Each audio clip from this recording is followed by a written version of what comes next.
तो हेलो दोस्तों, स्वागत है आप सभी लोगों का हमारे यूट्यूब चैनल सम्राट अकेडमी। तो दोस्तों, मेरा नाम है आकाश, आई स्टूडेंट। इस वीडियो में हम बात करने वाले हैं क्लास 10th के मैथ इंपॉर्टेंट क्वेश्चन।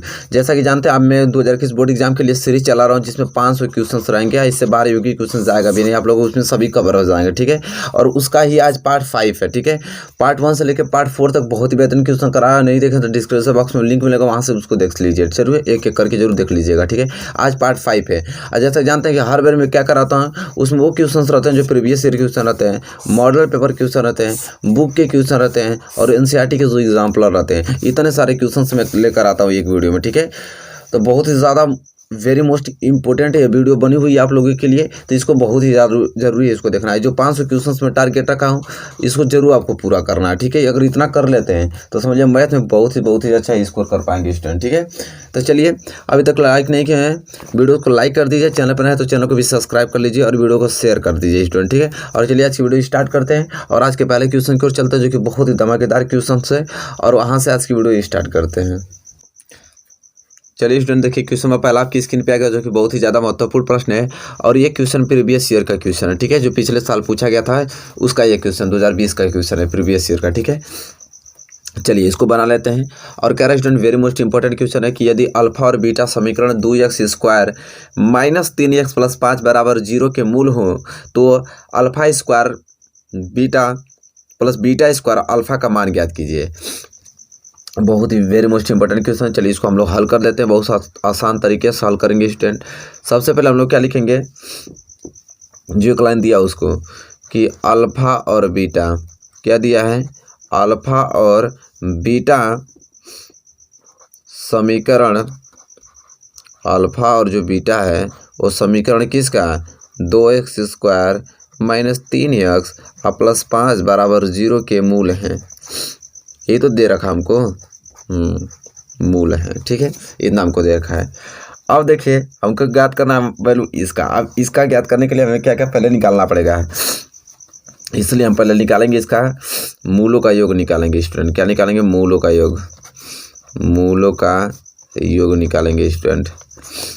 अब मूलों का योग क्या हो जाएगा, अल्फा प्लस बीटा हो जाएगा, और अल्फा प्लस बीटा बराबर मूलों का योग। जैसे मूलों का योग क्या फार्मूला होता है कि माइनस यक्स का गुणांक, फार्मूला याद होना चाहिए। मूलों का योग का क्या होता है, माइनस यक्स का गुणांक बटे में यक्स स्क्वायर का गुणांक। ठीक है, ये क्या होता है स्टूडेंट, फार्मूला इसका। ठीक है स्टूडेंट, मूलों का योग अल्फा प्लस बीटा बराबर माइनस यक्स का गुणांक बटे में यक्स स्क्वायर का गुणांक। तो चलिए निकाल लेते हैं। तो माइनस लगा है तो माइनस को तो हम तो माइनस आगे लगा ही देंगे स्टूडेंट। ठीक है, अब देखिए यक्स का गुणांक, यक्स का गुणांक कितना है, -3, तो हम क्या लिख देंगे -3। अब बटे में यक्स स्क्वायर गुणांक क्या है, 2, तो हम क्या लिख देंगे 2। अब आप ये बताइए, माइनस गुणा माइनस में कहते हैं माइनस माइनस कैंसिल हो जाएगा, प्लस हो जाएगा, तो हो जाएगा 3/2। मतलब स्टूडेंट मूलों का योग कितना आ गया, 3/2 आ गया स्टूडेंट। ठीक है, समझ गए। अब देखिए करना था, मूलों का योग 3/2 आ गया, तो हम तथा अब हम क्या निकालेंगे, मूलों का गुणनफल निकालेंगे, तथा मूलों का गुणनफल। अब मूलों का गुणनफल मतलब क्या होता है, अल्फा इंटू बीटा। अब इसका फॉर्मूला क्या होता है कि मूलों का जब भी हम गुणनफल निकालते हैं तो क्या होता है कि अचर पद बटे में यक्स स्क्वायर का गुणांक। यही तो होता है, अचर पद बटे में यक्स स्क्वायर का गुणांक। अब अचर पद इसमें क्या है, इस समीकरण में तो अचर पद 5 है, तो 5 लिख देंगे। यक्स इसका गुणांक 2 है, तो हम क्या लिख देंगे 2। मतलब कि मूलों का गुणनफल 5/2 आ गया, मूलों का योग 3/2 आ गया। अब देखिए कौन सा वैल्यू निकालना था, अब हमको निकालना था कि alpha square beta plus beta square alpha निकालना था। अगर मैं देखिए अल्फा बीटा इसमें भी है, अल्फा बीटा इसमें भी है।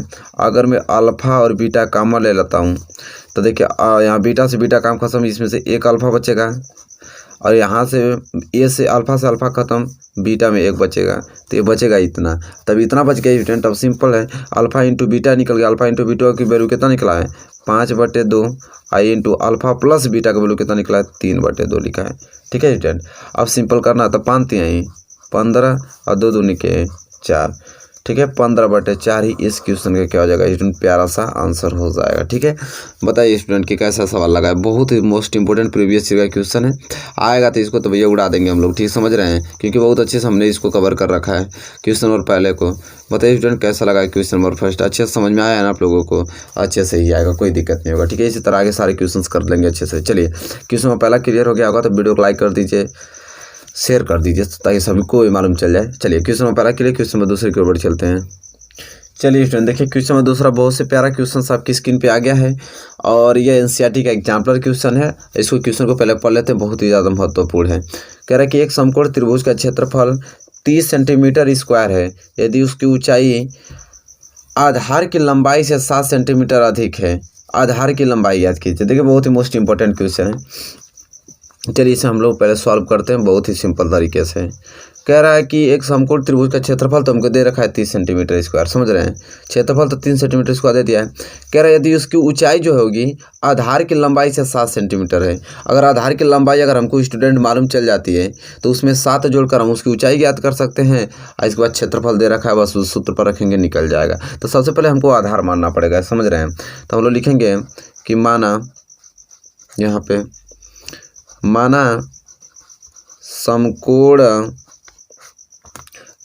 समकोण त्रिभुज का आधार, माना समकोण त्रिभुज का आधार, माना समकोण त्रिभुज का आधार स्टूडेंट कितना हो जाएगा, तो 1 सेंटीमीटर हो जाएगा। ठीक है, तब त्रिभुज का आधार ही हमको 1 सेंटीमीटर मालूम चल गया तो ऊंचाई तो आराम से निकाल देंगे त्रिभुज की ऊंचाई, क्योंकि दे रखा है कि आधार का कितना, आधार से 7 सेंटीमीटर अधिक है।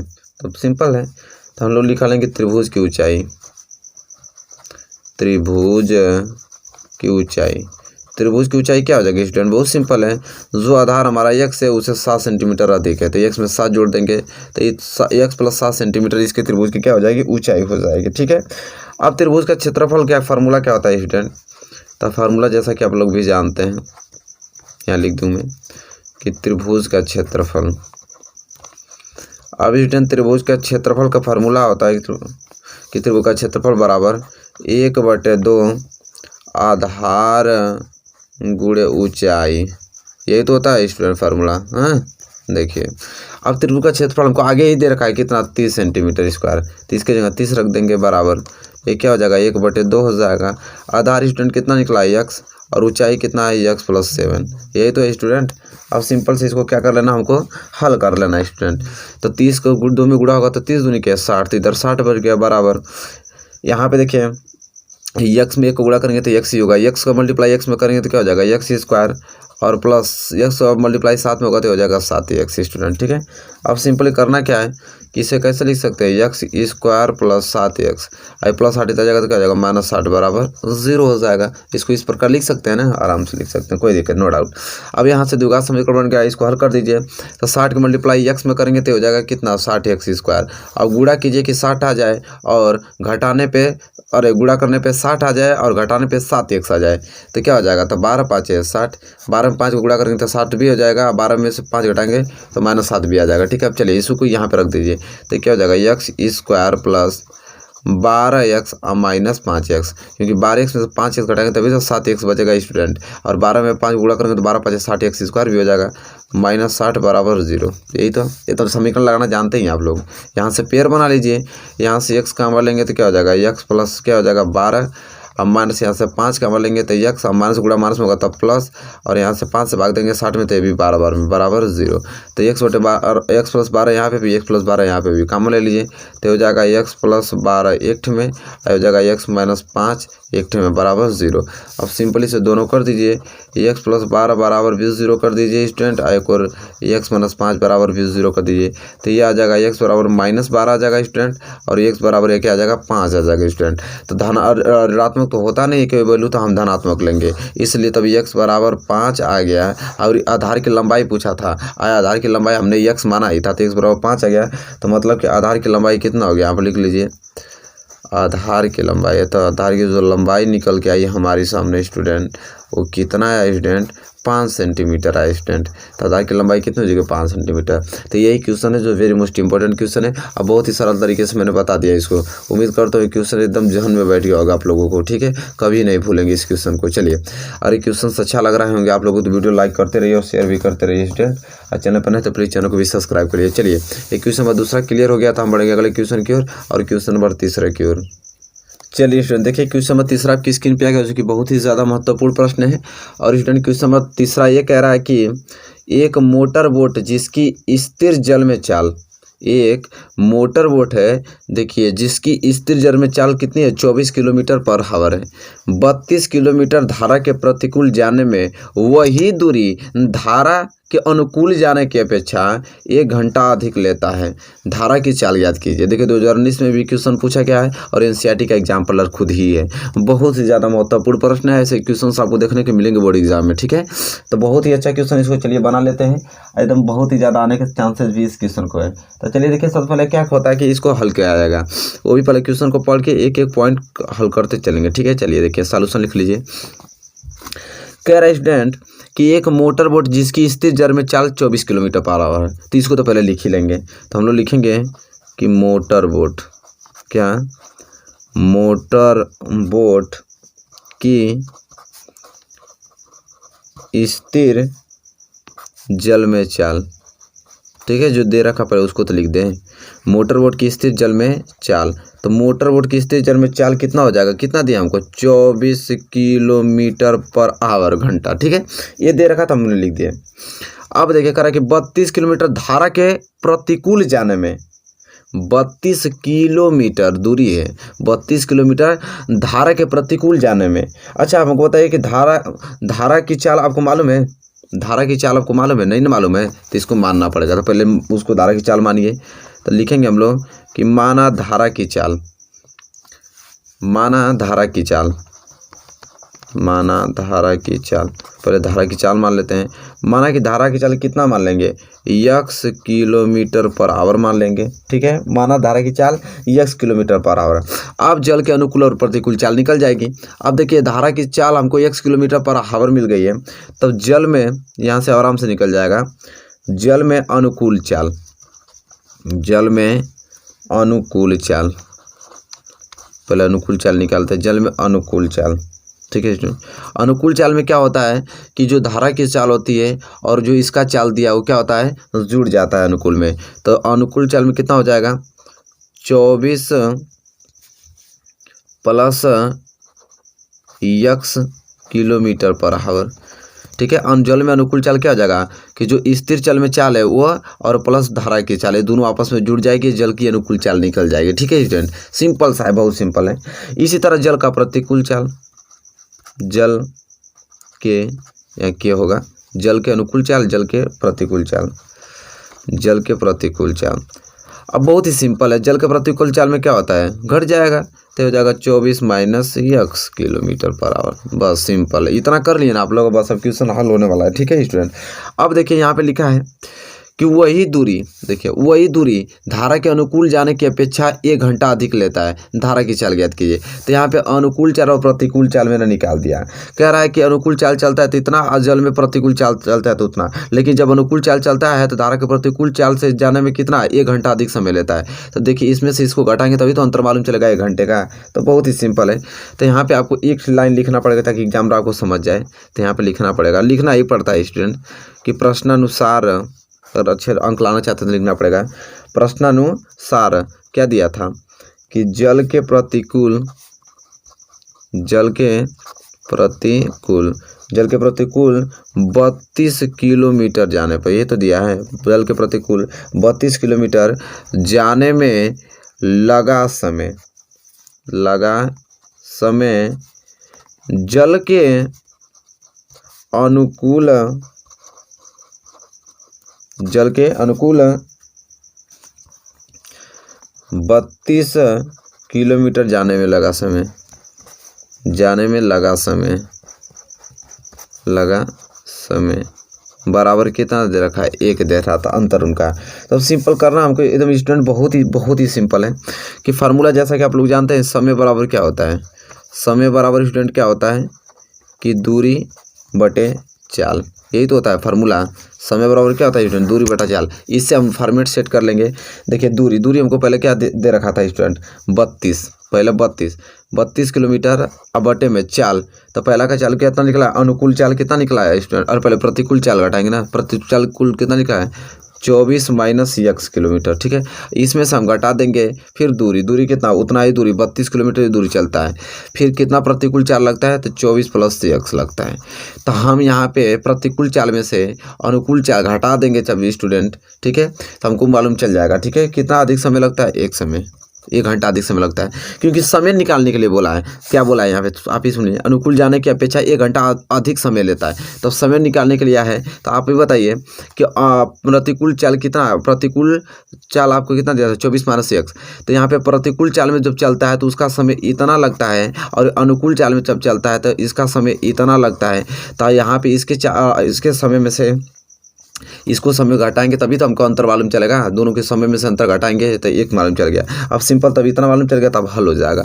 अब इसका एलसीएम हम ले लेंगे। एलसीएम लेंगे तो क्या हो जाएगा, 24 माइनस x एक कोष्टक में, और यहाँ पे 24 प्लस x एक कोष्टक में बच जाएगा। ठीक है, अब सिंपल करना है, 24 माइनस x से 24 माइनस x कैंसिल हो जाएगा, तो 24 प्लस x बचेगा। तो यहाँ पर लिखेंगे कि 32 गुणे 24 प्लस x, फिर बीच में माइनस है, माइनस लगा दिए। अब 24 प्लस x से 24 प्लस x कैंसिल, अभी इसका गुणा इसमें हो जाएगा, तो हो जाएगा 32 और गुणे में 24 माइनस x बराबर क्या हो जाएगा, 1 हो जाएगा स्टूडेंट। ठीक है, अब सिंपल से इसको हल कर लीजिए। हल करेंगे तो क्या हो जाएगा, तो देखिए आप ही देखिए 32 में जब 24 को गुणा करेंगे तो यह आएगा आपका 768, और प्लस 32 को गुणा x में होगा तो हो जाएगा 32x, माइनस माइनस लगा दीजिए। फिर 32 में 24 को गुणा करेंगे तो वही आ जाएगा 768, माइनस गुणा माइनस में होगा तो हो जाएगा प्लस। इसी तरह 32 को गुणा x में होगा तो हो जाएगा 32x। ठीक है स्टूडेंट, और बटे में आपका यह रहेगा कि 24 माइनस x, और एक हो जाएगा 24 प्लस x बराबर 1 हो जाएगा। ठीक है स्टूडेंट, अब आप ही बताइए कि माइनस 768 से प्लस 768 कैंसिल हो जाएगा कि नहीं, खूब आराम से हो जाएगा। अब 32x और 32x क्या हो जाएगा, 64x हो जाएगा स्टूडेंट। ठीक है, बराबर, अगर इसकी मल्टीप्लाई, दोनों की मल्टीप्लाई इसमें करूँ तो उतना ही आएगा, क्योंकि एक में कर रहे हैं, तो ये हो जाएगा 24 माइनस x, और एक कोष्टक में हो जाएगा 24 प्लस क्या हो जाएगा स्टूडेंट, x आ जाएगा। ठीक है स्टूडेंट, अब देखिए तो ये फार्मूला क्या बन गया कि a माइनस बी, और एक कोष्टक में a प्लस बी, और जब ये रहता है तो ये फार्मूला क्या बनता है, ए स्क्वायर माइनस बी स्क्वायर बनता है। इसलिए अब यहाँ करना पड़ेगा कि जो 64x है तो 64x ऐसा ही रहेगा। अब ए स्क्वायर इसमें क्या है 24, ठीक है, तो 24 का स्क्वायर करेंगे कितना आएगा 576, अब माइनस बी का स्क्वायर, बी क्या है x, तो इसको करेंगे तो x स्क्वायर हो जाएगा। अब ये इतना इक्वेशन बन गया। ठीक है स्टूडेंट, अब इसको हल कर लेते हैं। अब देखिए इसको हल करेंगे तो क्या हो जाएगा, ये माइनस x स्क्वायर इधर आएगा तो क्या हो जाएगा प्लस x स्क्वायर, इधर आपका प्लस 64x है ही है, अब प्लस 576 इधर आएगा तो क्या हो जाएगा माइनस 576, इधर बच जाएगा आपका 0। अब ये समीकरण बन गया। अब इसको क्या करेंगे, हल करेंगे स्टूडेंट। अब इसको हल करेंगे तो कितना हो जाएगा, देखिए गुणा करने पे 576 आना चाहिए, और यहाँ पे जोड़ने पे कितना आना चाहिए स्टूडेंट, ठीक है, घटाने पे 64x आना चाहिए। तो चलिए समीकरण स्टार्ट करते हैं। तो x square plus 72x minus 8x minus 576 बराबर 0। आप कहेंगे क्या, तब 72 में जब 8 का गुणा करेंगे तो 576 भी हो जाएगा। अब 72x में से 8x घटाएंगे तो 64x भी आ जाएगा। तो जानते हैं आप लोग, तो सिंपल है कि आप जोड़ा बना लीजिए, इसका जोड़ा बना लीजिए। तो इसमें से 20x का मान ले लीजिए तो हो जाएगा x प्लस क्या हो जाएगा 72, हमारे से यहाँ से 8 का मान लेंगे तो x माइनस माइनस प्लस, जब 8 का भाग देंगे 576 में तो कितना जाएगा 72 बार बराबर 0। अब देखिए x प्लस 72 इसमें भी आ गया, x प्लस 72 इसमें भी आ गया, तो यहाँ से आप कॉमन ले लीजिए तो हो जाएगा आपका x प्लस 72 एक कोष्टक में, और x माइनस 8 एक कोष्टक में बराबर 0। अब करना क्या है कि x प्लस 72 बराबर 0 कर देंगे तो x बराबर यहाँ पे माइनस 72 आने लगेगा, और x माइनस 8 बराबर अगर 0 कर देते हैं x बराबर 8 आने लगेगा। तो ऋणात्मक तो हम लेंगे नहीं, हम धनात्मक लेंगे। तो धनात्मक क्या गया, x बराबर 8। अब x क्या निकला हमारा, हम क्या माने थे, धारा की चाल माने थे। तो हमको धारा की चाल ही पूछा है, यहाँ पे देख लीजिए, पूछा है क्या कि धारा की चाल। तो बताइए कि माना धारा की चाल हम क्या माने थे, x माने थे, तो x का वैल्यू आ गया क्या 8। तो 8 किलोमीटर पर आवर ये हमारा धारा की क्या हो जाएगी चाल। यही स्टूडेंट हमारा क्या हो जाएगा, आंसर हो जाएगा। बहुत ही ज़्यादा महत्वपूर्ण प्रश्न है स्टूडेंट, उम्मीद करता हूँ कि इसको आपने कर लिया होगा बहुत अच्छे ढंग से। ठीक है, चलिए उम्मीद करता हूँ कि क्लियर हो गया होगा। क्वेश्चन नंबर 3, नो डाउट आप होगा क्वेश्चन नंबर 3 में स्टूडेंट, और कोई दिक्कत नहीं है क्वेश्चन नंबर 3 में। तो हम आगे बढ़ चलेंगे अगले क्वेश्चन की ओर, क्वेश्चन नंबर 4 की ओर। अब वीडियो को लाइक शेयर सब्सक्राइब करते रहिए चैनल को। चलिए स्टूडेंट देखिए क्वेश्चन नंबर चौथा आपकी स्क्रीन पे आएगा, जो कि बहुत ही ज़्यादा महत्वपूर्ण प्रश्न है। देखिए 2019 में भी पूछा गया था और एनसीईआरटी एग्जाम्पल भी है। कह रहा है कि चित्र में, ये जो चित्र देखा इसमें कह रहा है कि DE जो है BC के समानांतर है। बात को समझिए, जो ये DE रेखा आपको दिखाई दे रही है वो इस BC के क्या है, समानांतर है स्टूडेंट। ठीक है, यदि AD बराबर x, यदि AD, ये जो AD है वो कितना दिया है, x दिया है। यदि AD बराबर x और DB जो है वो दिया है x-2। ठीक है, DB बराबर x-2 और AE x+2, AE जो है वो दिया है x+2 दिया है। और EC, जो EC है वो दिया है क्या है, वो दिया है x-1। तो x का वैल्यू ज्ञात करना है। देखिए बहुत ही सिंपल है, एक ही फार्मूला लगाएंगे तुरंत हल हो जाएगा। जब देखिए सोल्यूशन इसका मैं बता रहा हूँ, बहुत ही सिंपल होता है। जब ये चैप्टर पढ़ाए होते तो तुरंत आपको समझ में आ गया होता, लेकिन चैप्टर नहीं चला लेकिन फिर तुरंत समझ में आ जाएगा। सोल्यूशन में देखिए जब बात को समझिएगा, जब DE समानांतर हो जाता है BC के, जब यह रेखा इस रेखा की क्या होती है, समानांतर होती है, तो यहाँ पे हम लगाते हैं आधारभूत समानुपातिक प्रमेय। और आधारभूत समानुपातिक प्रमेय कहता है कि जो AD आपको दिखाई दे रहा है कि AD बटे में DB, जो इतना का अनुपात इतना होगा वो किसके बराबर हो जाएगा, AE बटे में किसके, EC के हो जाएगा। ठीक है, तो AD बटे में DB और बराबर AE बटे में EC जो होगा, ये जो फॉर्मेट है इसी को बोलते हैं हम आधारभूत समानुपातिक प्रमेय बोलते हैं। अब उसी प्रमेय से लगा देंगे तो यहाँ पर लिखना पड़ेगा ना, तो एग्जामिनर समझ जाएगा। आधारभूत समानुपातिक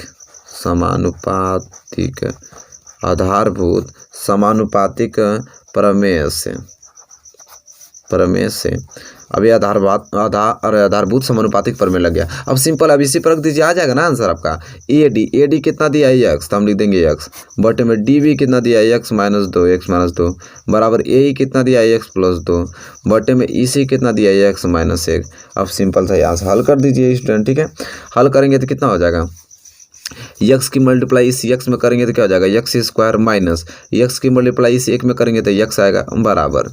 अब देखिए स्टूडेंट इसको हल कीजिए, तो ये तो x-2 की मल्टीप्लाई x+2 में करेंगे तो ये a-b और a+b, तो a² माइनस b² का फॉर्मूला बन गया। तो ये क्या है, या x, तो इसलिए क्या हो जाएगा x² माइनस b क्या है यहाँ पे 2, तो 2 का स्क्वायर क्या हो जाएगा 4, ये हो जाएगा। अब सिंपल सा।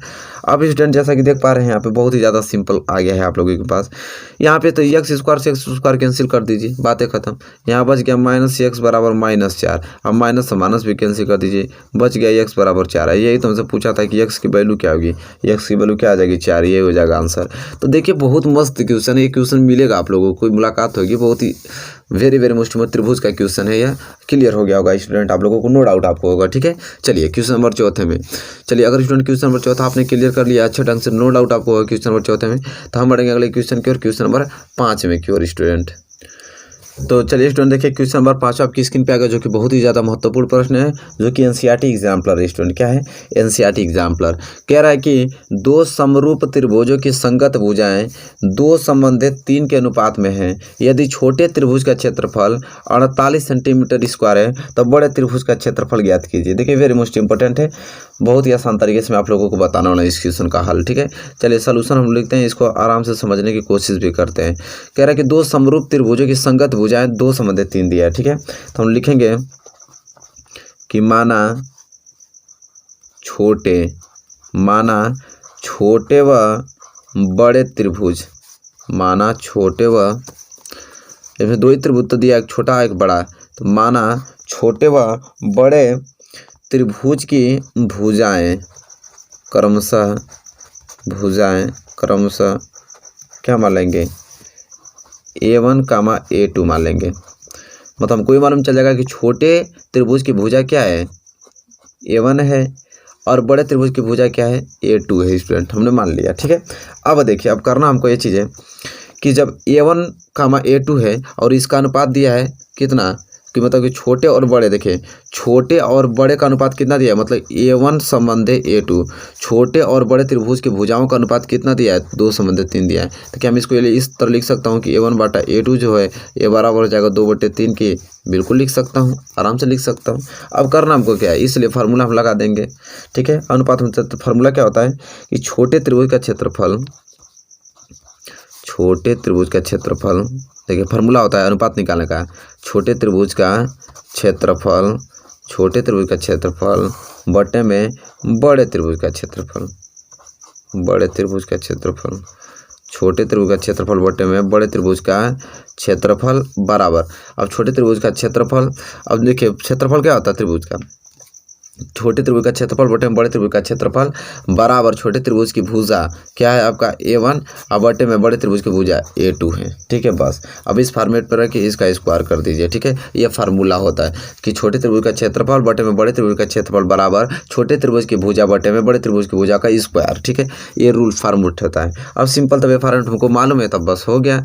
छोटे त्रिभुज का क्षेत्रफल कितना दे रखा है, उसमें आगे बता रखा है 48 दे रखा है। अब बड़े त्रिभुज का क्षेत्रफल हमको निकालना है, तो यहाँ पर हम लिखेंगे कि बड़े त्रिभुज का क्षेत्रफल हमको निकालना है, तो ये ऐसे ही रहेगा, बड़े त्रिभुज का क्षेत्रफल निकालना है हमको। अब देखिए A1 कितना आया 2, A2 कितना आया 3, इसका हमको क्या कर देना, स्क्वायर कर देना स्टूडेंट। अब इसको स्क्वायर कर देना, तब निकल गया 48। इससे बड़े त्रिभुज को हम चलिए x मान लेते हैं, x बराबर 2 का स्क्वायर करेंगे तो 4 और 3 का स्क्वायर करेंगे तो 9 आ जाएगा स्टूडेंट।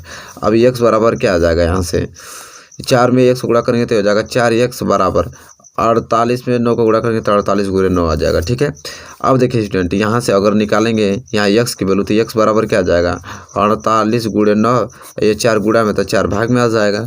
अब सिंपल से कटा दीजिए, 4 एकम 4, 4 दूनी के 8, x बराबर क्या आ जाएगा 12 गुणे कितना आ जाएगा स्टूडेंट 9 आ जाएगा।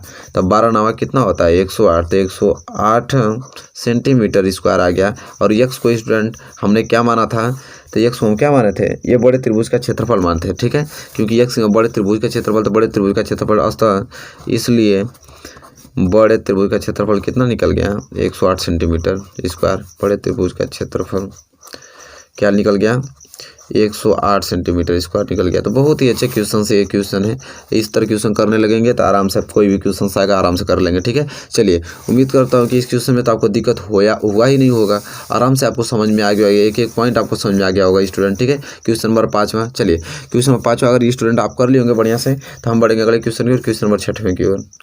चलिए स्टूडेंट देखिए क्वेश्चन नंबर 6 आपकी स्क्रीन पे आ गया, जो कि बहुत ही ज़्यादा महत्वपूर्ण प्रश्न है आपका। ठीक है, देखिए क्वेश्चन ये जो है एनसीईआरटी एग्जाम्पलर है, वेरी मोस्ट इंपॉर्टेंट प्रश्न है। चलिए इसको बना लेते हैं। कह रहा है कि यदि एक शंकु की छिन्नक की तिर्यक ऊंचाई 6 सेंटीमीटर दिया है तथा इसके वृत्तीय आधारों के परिमाप क्रमशः 24 सेंटीमीटर तथा 12 सेंटीमीटर है, तो छिन्नक का वक्रपृष्ठीय क्षेत्रफल क्या है। वेरी मोस्ट इंपॉर्टेंट क्वेश्चन है। देखिए ऐसे क्वेश्चन में जो पहले जो दिया रहता है पहले उसको खूब लाइनिंग बाय लाइनिंग लिख देते हैं, फिर लास्ट में आपका हल हो जाएगा। ठीक है, पहले देखिए इस प्रकार के क्वेश्चन को जब भी आप सॉल्व करने जाएँ पहले जो दिया उसको लिखते हैं। तो हमको ये दे रखा है कि यदि एक शंकु की छिन्नक की तिर्यक ऊंचाई 6 सेंटीमीटर, तो इसको पहले हम लोग लिखेंगे। तो चलिए लिखिए कि दिया है, फॉर्मेट से अगर लिखते हैं सजा कर तो एग्जाम्पल तुरंत जान जाएगा कि आप अच्छे से लगाएं। दिया है शंकु के छिन्नक जो है, शंकु छिन्नक की तिर्यक ऊंचाई, शंकु छिन्नक के तिर्यक ऊंचाई जिसे किससे डिनोट करते हैं, स्मॉल एल से करते हैं। एल बराबर कितना दे दिया 6 सेंटीमीटर दे दिया। ठीक है, हमने नोट कर लिया। अब देखिए आधार का परिमाप दिया हमको, ठीक है, तथा आधारों के परिमाप दे रखा ना, तथा आधारों के परिमाप 24 और 12, आधारों के परिमाप कौन दिया है 24 सेंटीमीटर तथा 12 सेंटीमीटर है।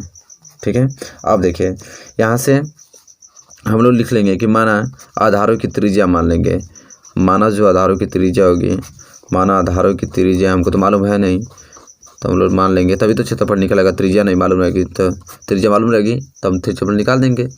तो माना आधारों की त्रिज्याएं क्रमशः क्या मान लेंगे, स्मॉल r1 तथा स्मॉल r2 मान लेंगे। मान लीजिए कि आधार की क्या है त्रिज्याएं हैं। ठीक है, इतना हो गया।